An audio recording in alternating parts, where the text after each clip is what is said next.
মালাকুম লা তানতিকুন, হয় খা নয় কথা ক। বলতেই লাগলেন খা খা, প্রত্যেকটা মূর্তির সামনে গেলেন খা, ওগুলো করে আছে হা, কোনো কথা কয় না। কয় কেন খাবি না তাহলে কথা ক। খায়ও না কথাও কয় না। আপনার ছেলে বায়না ধরছে আব্বা চানাচুর খাম। কি খাম? চানাচুর কিনে দিলেন, এই না চানাচুর। এখন চানাচুর খায় না। কিরে বাপ খাবি না কেন? কথাও কয় না। খায়ও না কথাও কয় না। এখন বাকি আছে কোনটা? কথা কর। ফারাগা আলাইহিম দারবাম বিল ইয়ামিন, ডান হাতে কোপানো শুরু করলেন। ইচ্ছা মতো ঘুষি কিল মারতে মারতে মূর্তিগুলার সাইজ। ফারাগা আলাইহিম দারবাম বিল ইয়ামিন, এক একটা নবীর হাতে জান্নাতি শক্তি দিয়েছে কে? আল্লাহ। খা নাইলে কথা ক, খায় না কথাও কয় না, বাকি আছে মাইর। মারতে শুরু করলেন, মারতে মারতে সব শেষ। তারপরে খুঁজে পেলেন একটা কুড়াল। কি পাইলেন?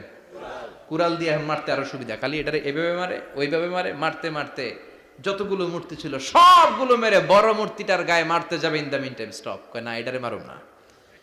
ফাজআলাহুম জুদাদান, সবগুলারে টুকরা টুকরা। ইল্লা কাবীর আল্লাহুম, বড়টা ছাড়া ওইটারে রেখে দিলেন। আর বুদ্ধি করে কুড়ালটারে বড়টার কাঁধে ঝুলাইয়া দিলেন। বড় মূর্তিটার কাঁধের মধ্যে ঝুলাইয়া দিলেন। ঘটনাটা সুন্দর হয়েছে না? এখন কেমন যেন মনে হয় এটা কোপাইয়া দাঁড়া রয়েছে বাবার বেটার মতো। বড় পূজার শেষ, পূজার দিনক্ষণ শেষ। বিকেল বেলা পূজা মণ্ডপ থেকে সব এসে দেখে সর্বনাশ। পাহারাদার ইব্রাহিম কই? আনতা ফাআলতা হাযা বিআলিহাতিনা ইয়া ইব্রাহিম। ইব্রাহিম, সর্বনাশ কে কইছে? তুই কইছত নি? কই আইনো, বড়টাই কইছে। ওইটারে জিজ্ঞেস করো। বাল ফাআলাহু কাবীরুহুম হাযা ফাসআলুহুম ইন কানু ইয়ানতিকুন। কোরআন থেকে বলছি, আমি করি নাই। ওই দেখ কুড়ালটা কার কান্দে? বড়টার কান্দে, ওইটারে জিগা। সবাই কয় খাইছে। সবাই বলে ইব্রাহিম তুমি কি জানো না এগুলো কথা বলে না?